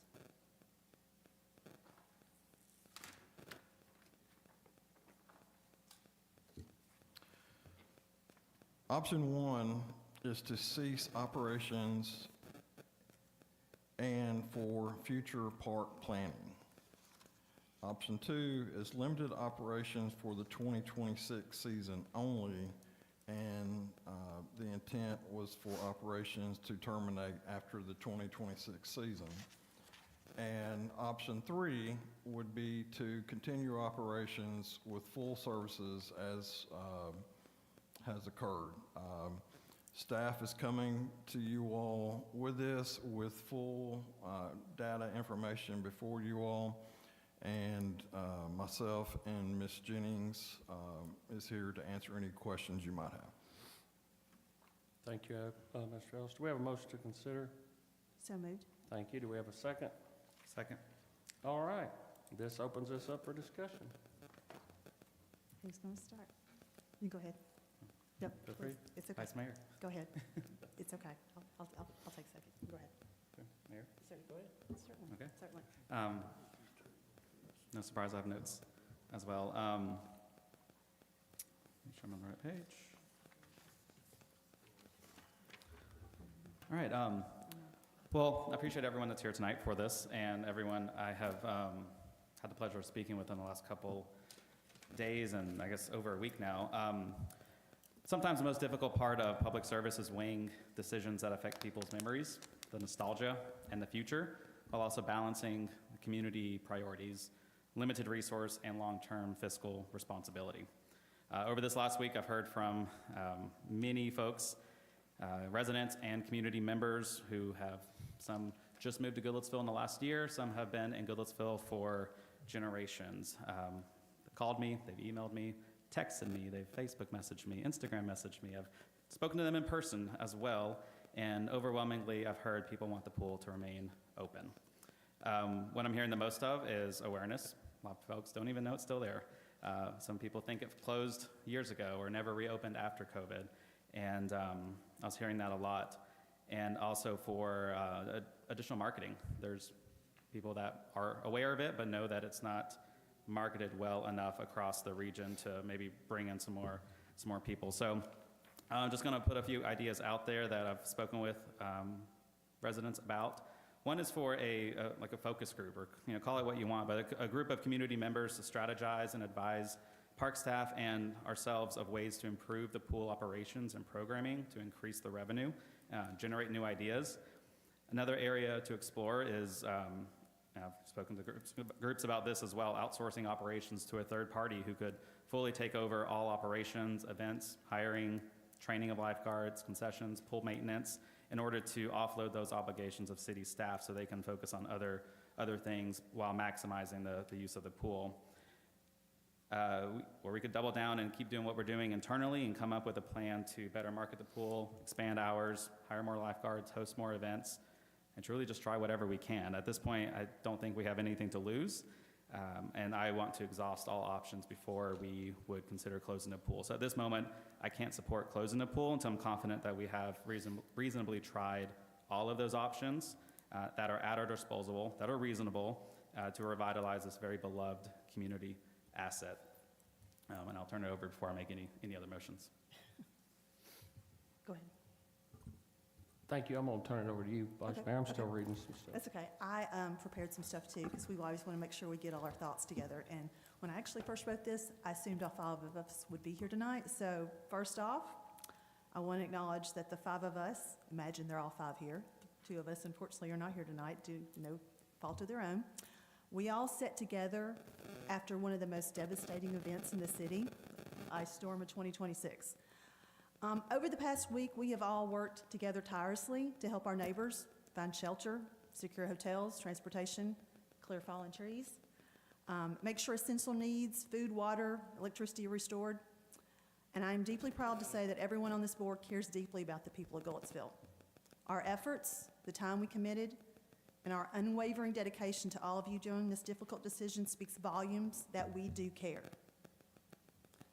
On a personal note, I have called Goodlettsville home for over 50 years, just like my mother and my grandparents before me. The pool holds a special place in my heart. It's where I swam as a child. It's where my children swam. It's where I celebrated my firstborn's baby shower. I truly understand the deep emotional connection that this facility holds for so many in our community. But tonight, I believe we need to reframe the question we're asking. If you ask me, or probably anyone in this room, if we wanted to eliminate an amenity, the answer would be a resounding no. Yet instead, what if we ask, what amenities do you want to see in our city? What are our options? What spaces and services will be best to serve us now and in the future? This is about envisioning the kind of community we want to build, one that honors our history and traditions, but also embraces growth and evolving needs. I know we have our updated master parks plan, and we did ask some of those questions. We got answers from splash pad, bike or skate park, pump track, learn to bike area, more walking paths, bark trails, playgrounds, pickle courts, bigger pool, indoor pool. We got lots of things. But now we all understand that the city doesn't operate these facilities to turn a profit. We get that. That's simply not our goal. These amenities exist to serve our community, to bring people together, and to enhance the quality of life. Of course, we know there may be some financial loss in maintaining them, and that's something we accept because these spaces matter. But I keep asking myself, and I invite you to think the same thing. At what point does the loss become so great we have to question whether the amenity should remain? It's a difficult conversation, but it's one we must have with care and a shared commitment to what's best for our entire community. So what are we really facing? Upgrading the facility, adding new amenities? The numbers we've been given are quite significant, and there's no doubt about it. And again, while we don't operate these spaces for profit, it does make you wonder, how much is too much, and when does it come to investing in an amenity that doesn't make sense in our community? These are tough questions, and it's important that we find a balance to respect both our resources and our shared values. So I do have questions. I don't know the outcome of what will be tonight, but if we decide to keep the pool open, I believe it's essential for us to be careful and evaluate how much we're spending. Perhaps we need to set a clear limit on expenses and decide together what level of investment is sustainable for operating this facility. It's also important for us to think creatively about marketing and outreach, maybe explore new ways to boost attendance and fresh ideas like music or movie nights. I know we've all talked about some ideas. On the other hand, if the decision is to close the pool, we need to actively involve the community in conversations about how to use these best 22 acres. We need to think about innovative and new amenities and activities that reflect everyone's needs and interests for year-round activities, similar to how we approach the master plan. I imagine focus groups, community events, surveys, that kind of stuff. So we can all, the board, the community, the citizens, create a shared ownership of the vision moving forward. But no matter what happens tonight, I believe we all will work together in keeping our community's voice at the center. We'll find a path that honors our past and builds a brighter future. So I know there's a lot of questions that we're probably going to be asking tonight, because I know you guys have questions too, and there's a lot of information I feel that needs to come forward. You've asked about costs. You've asked about ideas like longer hours, swim lessons, night classes. There's a lot of those answers that have not been brought forward, and we want to make sure the public is aware of those answers. So I don't know if we want to start in the questions, but I'm going to let the mayor, that's where I was going to stop until we start asking questions and bring information forward. No, you can keep talking. I'm still. Somebody's going to give that girl a mic. So I don't know what point that I want to direct some questions towards Ms. Jennings so she can answer. At what point, whenever we're ready to do that. Oh, she can come up. Okay, I mean, okay. we got, Sarah, you can start sharing some information Or with us. questions or whatever we.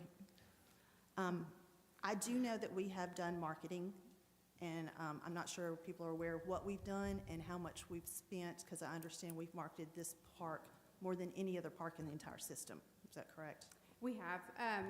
We do different marketing for each amenity that we have within the city. We market things differently. Within our means, we don't have a dedicated marketing department within public services. We don't have a dedicated marketing person within public services. That's why if you look at our Facebook posts, it might look like 5 different people are posting things on our Facebook. That's because they are. Mm-hmm. It's a collective effort from our entire staff. We did some dedicated marketing this year specifically to try to increase attendance at the pool. We spent almost $400 on marketing at, just on Facebook, trying to get additional impressions, additional clicks on our posts, and also to bring people to the pool. So one of the ads that ran, it was a $200 ad we paid for. It said our reach was 33,000 people and 65,000 views. So it had quite a reach just with one of those paid ads. So we've posted on Facebook, I would say more times than any other amenity that we have with the pool as well. And I know, speak up anytime, guys, I don't want to dominate.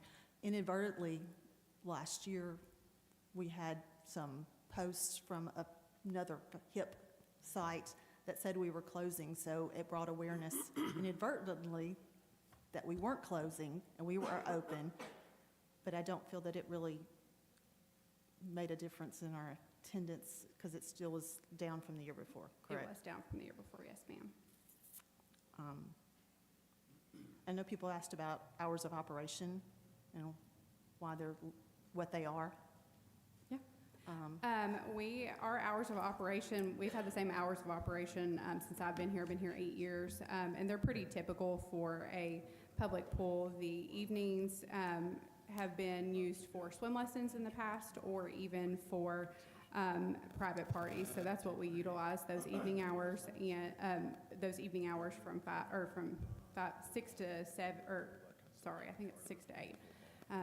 Don't quote me, I might be getting that wrong, but we have a 2-hour window for parties in the evening because those typically bring a good bit of revenue for us. And we don't do like night swimming. We don't have adequate lighting there to do night swimming. We would love to do a dive-in movie or have some nighttime swims. There's no lighting within the pool itself. And so that is a huge safety risk that we're not willing to take. Jesse, jump in anytime. I'm not trying. Thank you.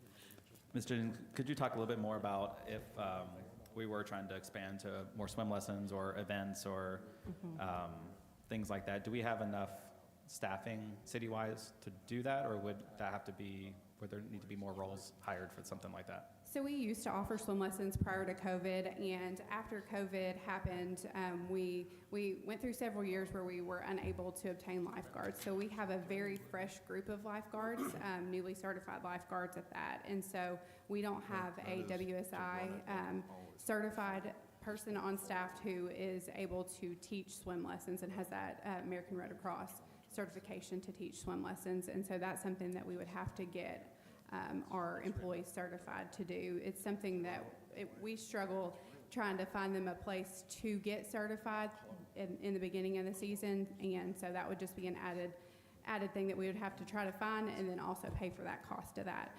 We were fortunate before COVID. We had, like I said, we had a great group of guards who had been there for a long time, and so they had been through some of those processes.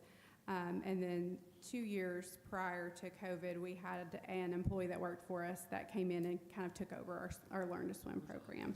And so that helped us with the certification process as well.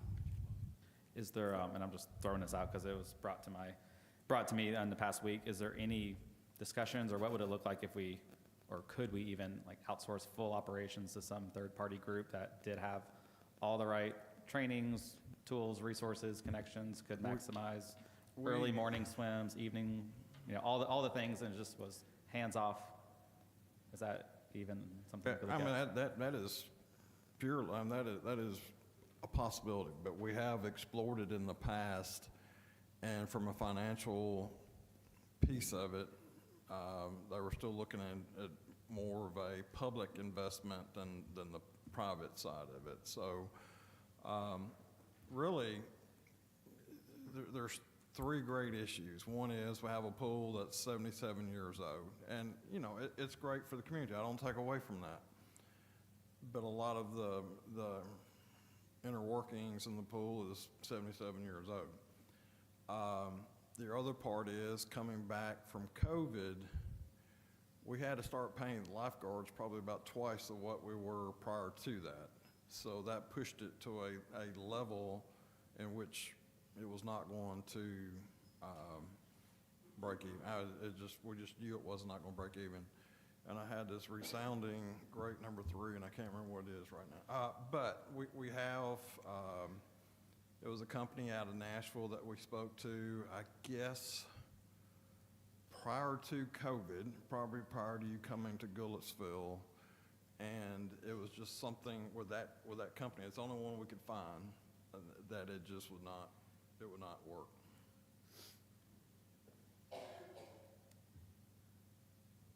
Okay. My mic's off. I know people have asked about why we're open for only 8 weeks. That's a question that comes up too, that I feel like should be answered for everybody to be aware of why. We are very fortunate to have lifeguards in the period that we have. That we get high school and college students, so when they go back to school, we close because we don't have lifeguards at that point.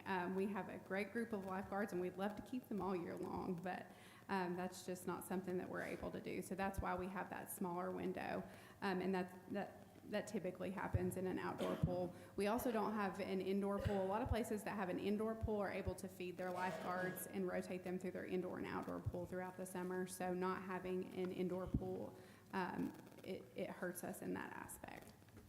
I've gotten, Sarah, of course, you always get these when it's on the table of multiple emails. My kids would love to be a lifeguard, or they're out of school now and they'll be a lifeguard, and they're out of college and would still like, so we get these emails, everybody's saying they want to help, but I'm like you, sometimes you wonder where they at when it's time, and it is hard to keep it open.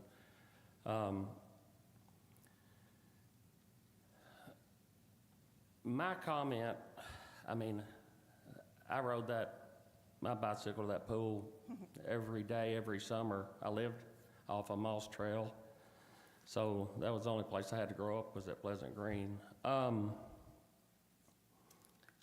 Just a suggestion,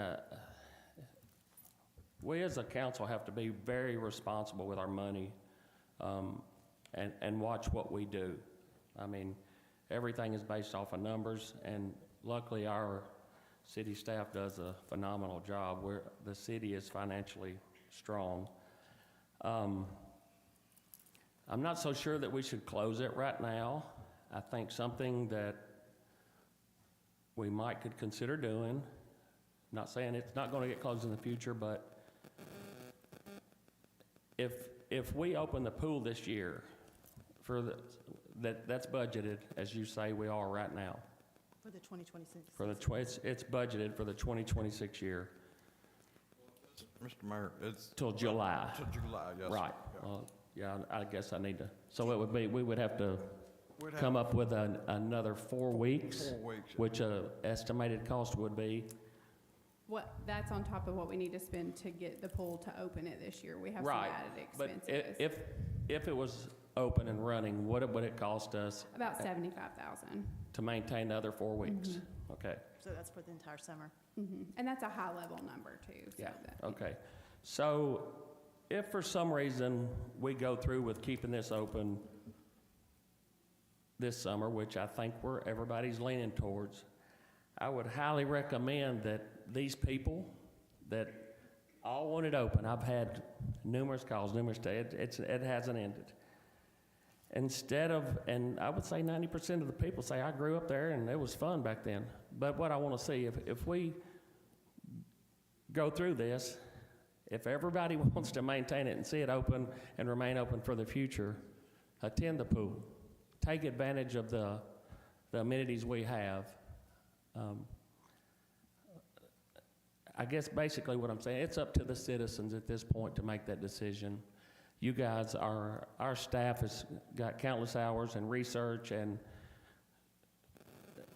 a lot of work on the pool itself, so that's my comment. If for some reason it passes tonight, which we all love it, nobody wants it to go away, please attend if we get to that point. Everybody listening, and get it out to your neighbors. That's all. I have another question. So if we are looking at option 2, I know that's what Mayor Tenen was discussing. I did not see the restriction of the concession stand on option 2, so I didn't know if I just overlooked it or maybe I wasn't clear for concessions if we were to. I think Mr. Ellis. Option 2 would be open in 2026 with a portable concession stand. Okay. It is the concessions that we use for youth football. It is a Portable, like portable movable, trailer. okay. Okay, The issue that we really have, lifeguard, if that occurred, is the area for the lifeguards. Because which I see the think temporary lifeguard roomings. we discovered today that we may have HVAC unit that has an issue as well, that coming out of the ice storm. So, and Ms. Jennings probably knows more about that piece of it, but that is the intent of option 2, Okay. that it be operated on an interim basis without doing the repair to the concession, to the permanent concession stand, create an interim space for the lifeguards, and use an interim concession trailer that we already own. Am I right? That's correct, yes. The space that the lifeguards were in last summer was not adequate and will not be adequate for future, so we would have to invest some funding into the building, the upper building that was damaged, to get at least that lifeguard room working and operational for them, and then our main gate open back up as well. If I'm not reading into too much, and I'm not speaking for you, Mayor Tenen, but I think you were kind of leaning towards maybe even an amendment for like option 2, that I know this is limited operation. We can operate this summer with intentions to reevaluate, not just permanently close, but reevaluate for the next season. Yes, ma'am. Definitely, that gives the option.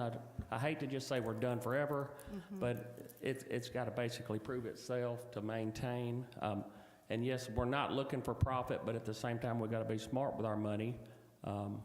But this option 2, if we amend it, this does allow us to give that option to remain open for for the future of Goodlettsville. If it doesn't work out, it doesn't work out. As I know Commissioner Walker mentioned other ideas, so like you said, throw it all out there and let's not give up. Yeah, I So, feel like yes. at this point, yeah, let's try everything. But And- I do would like to put that stipulation that we need to reevaluate, not just assume that it's going to be open and then close the year and see Yes, what we did and how it worked. And I can assure you, as a board, we will see that the lifeguards, and we'll get you guys the funding to not leave them out. We'll get some kind of facility over there for them, if it's a temporary trailer or, you know, a modular unit or something we have to do. Okay, well then I will make an amendment for option 2 to be amended to not permanently close, but to reevaluate for the following season, if we can do that. Can we say be evaluated in September? Yeah, put a time limit on it, I'm fine with that. If you don't mind, I'd like to go ahead and put a date in there so that we have a target date to move this thing. Evaluate in September. Yeah. All right. Does that mean, well, I'll second the motion so we can discuss it. Did you make that in the form of a motion to amend? I did it, I did. Mhm. So we'll vote on that Okay. first. Well, I'll motion for it, and then we can discuss the amendment. Okay. You amend. Then we'll vote on the amendment. Okay. Just to confirm, does that mean the evaluation in September, would there be a formal vote before us, Mr. Ellis, like there is right now?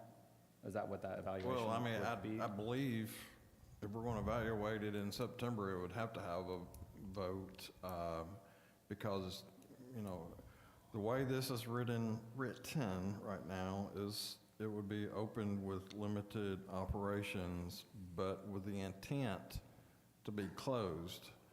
This is being changed to operating in 26 and determining what 27 leads us to, with the interim facilities, not the large improvement piece. But there is still a lot of improvements that's got to occur to fall under standards. Yeah. My only hesitation is that intent part of if the intent is to, I guess what I'm saying, if we evaluate in September, that motion, as I understand it, would mean 27, summer of 27, it would be just in this like limbo stage. We don't really know, right? Yeah, to evaluate. Yes, Yeah. you read it, to evaluate. Yeah, I think and we the would way I make, understand we would that. then make, just like tonight, we can make a final decision, option 1 or 3, we would probably be facing that same sort of situation in September, right, to make a final decision. And I think that way we can Again. see how the summer went and have Yeah. all our information and see how, Right. and And work, that's- work on everything to, some of Yeah. the ideas that have been presented. And that's without putting the upfront cost on the concession stand, but still having an option with the portable. And knowing which I going think into is that, great. that we have that we didn't invest in a concession stand, so I wouldn't be looking at the concessions, I would really be looking at the attendance Yeah, and on everything. the numbers and Mhm. the usage out of it. Mhm.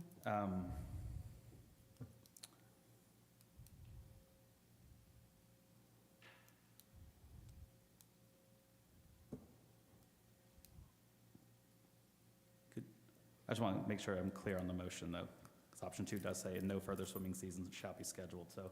She's amending Could- that. She put. Yeah, to could we be just clarify evaluated. the motion one more time, just so I'm clear? You wanna- Now I'm like really careful of how I word this, Jesse. I would like to amend option 2 with taking out the limited operations for 2026 season only and amending it with us to evaluate the 2026 season before we proceed forward with the 2027 season. Okay, good deal. Thank you. That's clear. Well, Is that good? With limited operations, we understand. with the concessions, yes. And September. And evaluate in September. Okay. Good deal. Okay. All Cross right. all my i's and dot all my t's.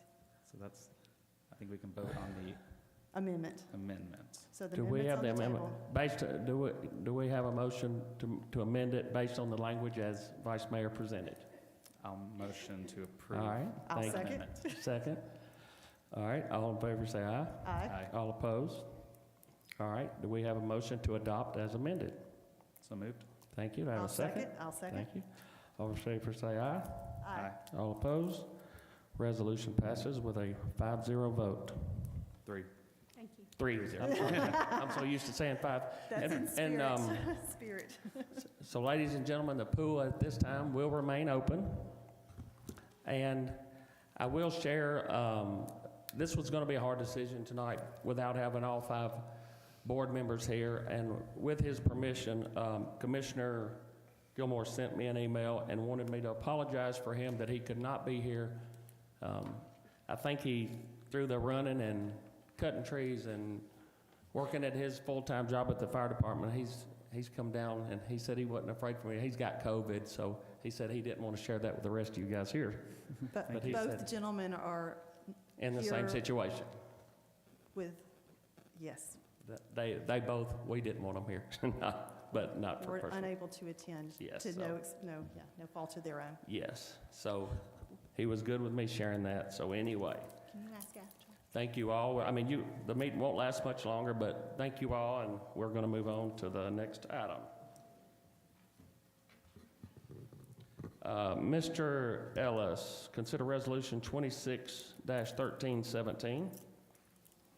Yes, sir, Mr. Mayor and Commissioners, the resolution ratifying the membership and appointment to the Goodlettsville Board of Zoning Appeals. This is an appointment of Mr. Rico Jones to fill an unexpired term of Mr. Brian Rager. Mr. Mayor, this is your recommendation, so I'll let you pick up from there.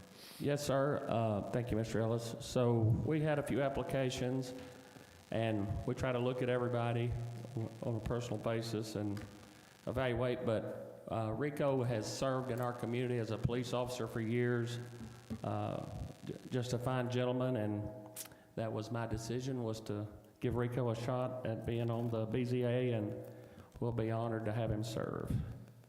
At this stage, let's see, did I make a motion on this one yet? Did I get on to it? You did not. Okay. Do I have a motion to consider? So moved. Thank you. Do I have a second? I'll second. Thank you. Do you guys have any discussion about Rico? Not so much about Mr. Rico. I think he's highly qualified, and thank you, Mr. Mayor, for making that recommendation. Could you just clarify to fulfill the unexpired term? Do you know how long that unexpired term is? Unless I'm missing it, I don't see it. Ms. Baker can answer that. Well, I keep up with it, but I think that one might have only had maybe one more year Okay. left Yeah, that- on it. Mhm. Okay. Yeah, I was just curious. Thank you. All right. Thank you, Commissioner. All right. No more discussion. We'll move on to a vote. All in favor say aye. Aye. All opposed? Resolution passes with a 3-0 vote.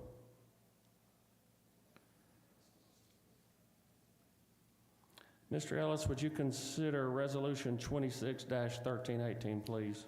Yes, sir, Mr. Mayor, Commissioners. 1318 is a resolution of the Board of Commissioners of the City of Goodlettsville, Tennessee, authorizing city manager to waive certain fees associated with the recovery from 2026 ice storm disaster, acknowledging fees previously waived, and acknowledging fees previously waived. Mr. Mayor, Commissioners, normally during a disaster, we waive any fees associated with building permits or anything else that could assist the residents in recovery, and that's what this resolution is about. City staff recommends approval. Thank you, Mr. Ellis. Do we have a motion to consider? Thank you. Do we have a second? I'll second. Thank you. Do we have any discussion about this resolution? Hearing none, we'll move on to a vote. All in favor say aye. Aye. All opposed? Resolution passes with a 3-0 vote. Mr. Ellis, consider Resolution 26-1320, please. I think we missed one. Which one did I miss? 19. 26, 13, 19. Okay, let me go. Mr. Mayor, Commissioners, Resolution 26-1319 is a resolution of the Board of Commissioners of the City of Goodlettsville, Tennessee, to establish an infrastructure development district relating to the residential development of Copper Valley located on Moncrief Drive. I think that was Avenue. And being developed by Last of the Loggers, a limited liability corporation. presentation during the January meeting by the builder and finance expert, and need to determine what the commission desires to do going forward. Staff, see what city commission prefers. All right, thank you, Mr. Ellis. Do I have a motion to consider? So moved. Thank you. Do I have a second? Second. Thank you. Is there any discussion on this item? I'm not sure how you gentlemen feel with us missing 2 members, and I feel this is an important vote. I'm not sure if we would like to consider deferring the motion. Is that your motion? So I have a motion to defer. Do I have a second?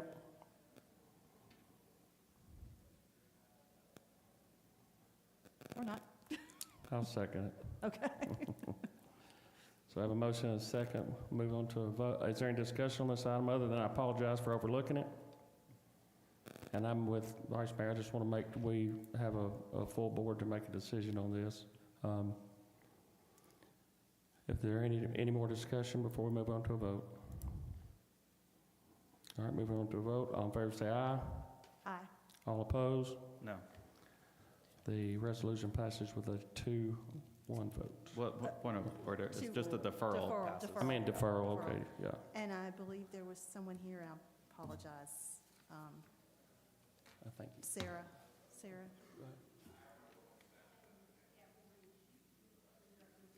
No, I just want to say I apologize. I believe you would have traveled for this, and I do apologize for that, but I do feel the weight of the board is important for this decision. Sorry. No. And I'm sorry, I've got so many notes and papers and scribbles. Okay. So I apologize. All right, so it has been deferred with a 2-1 vote. Now, Mr. Ellis, would you consider Resolution 26-1320? Yes, sir, Mr. Mayor, Commissioners. 1320 is a resolution of the Board of Commissioners of the City of Goodlettsville authorizing city manager to solicit and enter into contracts for debris removal and other disaster response services resulting from the Winter Storm Fern without formal bidding in accordance with applicable FEMA and TEMA guidelines. Mr. Mayor and Commissioners, I would like to recommend an amendment to this this evening, and that is to add leasing of equipment so that we stay ahead of this. Thank you, Mr. Ellis. Do we have a motion to consider? So moved. Thank you. Do we have a second? Second. All right, and now there's any discussion other than Mr. Ellis want to make his amendment? I think one of us will need to make the amendment. You want to do that for him? Yeah, Mr. Ellis, could you clarify where you're liking to see that in the leasing of equipment language? Is there an amendment given to us? We could just clarify. I'll be happy to make that amendment. I just want to state it correctly. Where did you want to insert that language? Give me just a second.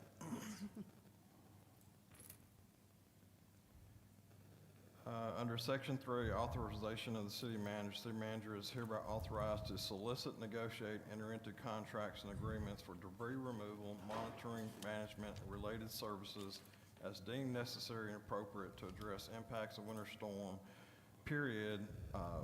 Further, enter into contracts for leasing equipment to accomplish the removal, monitoring, the removal and disposal of debris. I will make that motion. For that. For that. All right. I'll second that motion. All right, so I have a motion to amend based on the language as presented. Do I have a first? Which you did, and a second, and you did. All in favor say aye. Aye. All opposed? Do we have a motion to adopt as amended? So moved. Thank you. Do I have a second? Second. All in favor say aye. Aye. All opposed? Resolution passes with a 3-0 vote. Mr. Ellis, consider Resolution 1321-1321, please.